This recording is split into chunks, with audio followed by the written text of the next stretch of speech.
Hello, what is up, everybody? I am back, finally.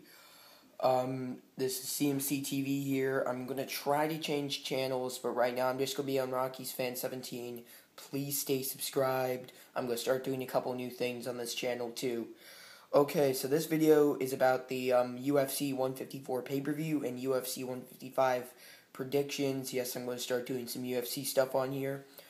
As you see there, this man, George St. Pierre, retained his UFC welterweight championship by defeating UFC interim welterweight champion Carlos Condit last night at UFC 154. I'm not gonna lie, I picked Condit to upset GSP in this one, but George St. Pierre won by unanimous decision. Yeah, I'm just gonna go over the card. First fight on the main card, Pablo Garza versus Mark Hominick. I picked Hominick going into this one, but to my surprise, Garza beat Hominick. Right now, this is Mark's fourth straight loss. Dana White said we'll see what happens to him about getting released. I think if I were Joe Silva or Dana White, I'd give Hominick one more chance, because one of those losses was to Jose Aldo in a title fight. So I'd give Hominick one more chance.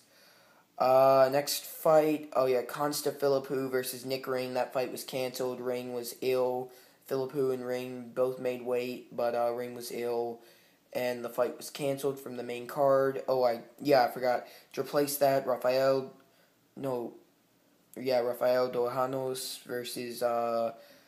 versus Mark Bocek was moved up to the main card. Dos Anjos beat Bocek. I picked Mark Bocek in the fight, so that was a little surprising there. Okay, next fight, Francis Carmont versus Tom Lawler. I'm a Tom Lawler fan. I like his antics and everything at weigh-ins and walk-ins.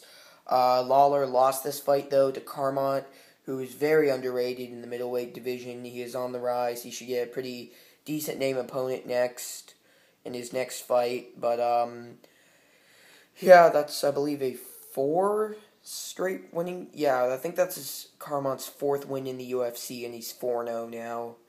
Yeah, so unfortunately for Lawler, it's another loss for him, but fortunately for Carmont, rising in the middleweight division, 4-0 in the UFC.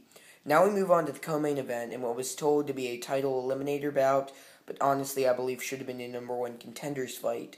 Johnny Hendricks versus Martin Kampmann. This fight came to be after Hendricks beat Josh Koscheck at UFC on Fox 3.